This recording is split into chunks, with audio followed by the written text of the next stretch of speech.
Welcome to Sawdust and Cornbread. I'm Laura Lee. If you're new to the channel, be sure to subscribe and like the video. I put out new material every week. Back in the spring, I discussed how I created tough, lifelong, really deep window boxes using feeding troughs. I'll put a link to the video up here just in case you missed it. Those things have lasted. They are there for a lifetime. They are just great. Well, now the seasons are changing. It's time for a little fun. Today I'm going to talk about putting together winter window boxes. The first thing to consider when you're thinking ahead to your winter box, you want something that will take you into spring. Where we live in our location, the conditions aren't exactly conducive for keeping living material in those boxes all winter. I'm going to go for all artificial. But this opens up creative liberty. You can use ornaments, floral picks, artificial greenery, branches, the list just goes on and on. Now I do have 3 miniature rose plants in each of these window boxes. They're really deep and I'm thinking it's going to support the root system through the winter. We'll find out. I got them on sale, not a huge loss. If my rose plants die, I will be sad, but I'm not out a lot of money. So I'm going to keep the rose plants in place, but trim them down pretty far. That goes without saying, if I'm going to keep the miniature rose plants in my window boxes, I'm going to be keeping the soil in my window boxes over the winter. If you have something that you're just going to toss out when it gets cold or after the first frost, fill your box with floral foam. It's green floral foam, not the kind that you soak in water. You don't want it to absorb water and get heavy and bogged down, but just the plain green floral foam or even styrofoam. I've used styrofoam in mine before. Just pack it in there so that it can't blow away. Think of all of the conditions where you live. Whatever you put out there needs to be not just water resistant, but waterproof. Think of your holly berries or any type of pip berries or that kind of thing. If they're the little bitty foam ones that are covered in fabric or colored paper, when they get wet, that's just going to absorb the moisture, peel off, fall to the ground, and usually those blow away anyway. You want to look for good quality solid plastic greeneries and berries and that sort of thing. Before you purchase your greenery or flower picks or whatever you're getting at the store, I recommend you always do a little tug test. Just kind of get a little piece and pull on it a little bit, and if a little tug makes them come off, they're for sure going to come off when it's windy outside. If you're dead set on getting this beautiful floral pick and it is fragile and it does come apart, you can always use a hot glue gun set on the high setting to reinforce any of those weak links so they don't blow away.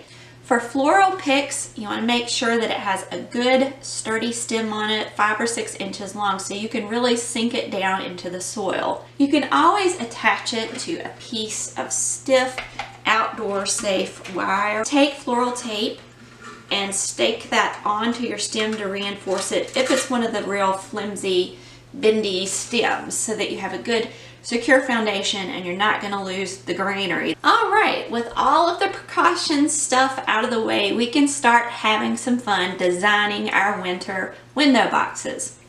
I always like to start with the tallest and largest items first in the box. Keep in mind that most people are not going to be looking at your boxes close up. They're going to be seeing them as they drive by the road. I suggest that you walk down to the nearest road where people will be driving by and look at your window boxes from there. Put in a few large pieces at a time to just see how that's going to look from the road. I'm starting out with a green foundation of lamb's ear. This is a lamb's ear garland. And one thing about lamb's ear is this is messy stuff. It has like a flocking on it, kind of like a flocked Christmas tree. It's fuzzy. It is messy. I had this garland hanging over my mirror and I had all this dust on my mirror and I kept cleaning it off, and then I would find this fuzz on there again, and then I realized it was from this lamb's ear garland. I have a little trick to keep flocking from shedding all over your house, and I'll put it in right here.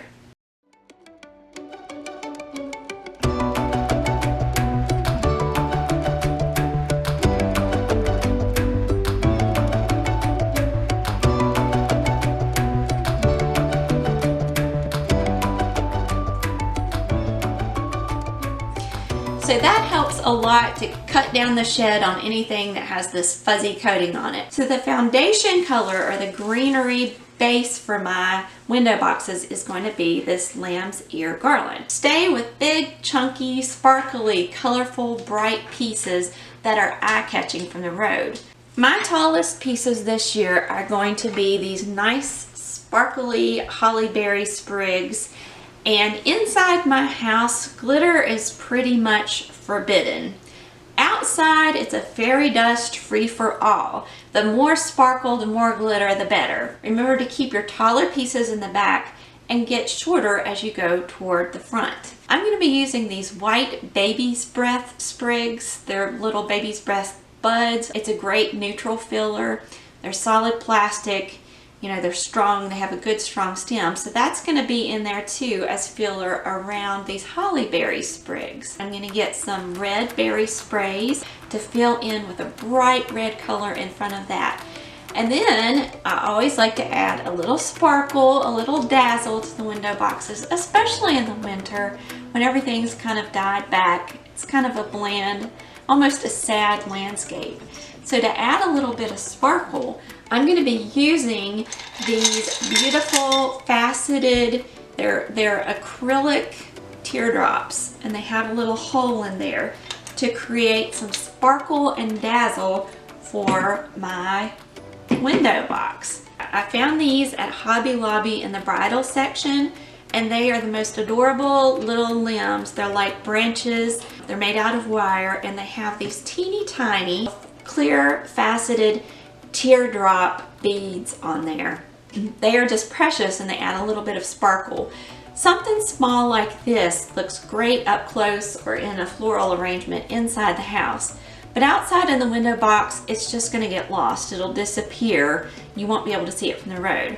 So I thought, what if I created a gigantic version of this? And that's exactly what I did, and I'm going to show you how to do that today. I moved on to these big chunky teardrops, and they're perfect. And then you just need some wire that's safe for outdoors. I left 5 to 6 inches for the stem, again, to drive that down. And the great thing about the wire is I can move these and manipulate them to drape and point in whatever direction I want in the flower box. So I'm really excited to share with you how to make this. It's very simple, very inexpensive, and it adds big impact to your flower box.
And once you make them, you can always cluster 2 or 3 together, and it'll be like an icy branch hanging over the side of the box. Or you can stand them upright just to add a little spiky effect. I'm really happy with the way these turned out. You can also really add some sparkle and pizzazz to your window boxes by using ornaments. You want to get shatterproof ornaments for sure, something plastic or shatterproof. Again, get you some wire that's outdoor safe. This is electric fence wire. Thread it through that hole, double it over, twist it together, and you can form a stake to put down into the soil or into your frame to hold that in place all winter long.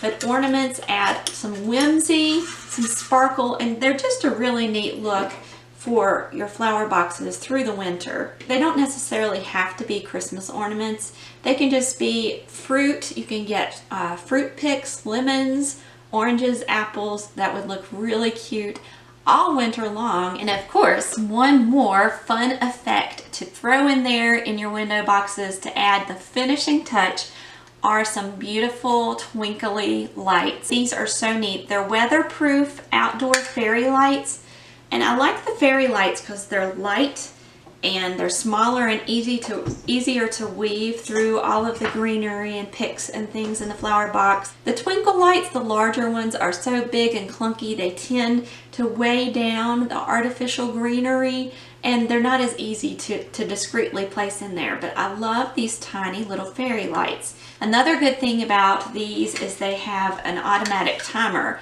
You turn that on at a certain time the first night, and it will automatically always come on that time every night. They stay on for 8 hours.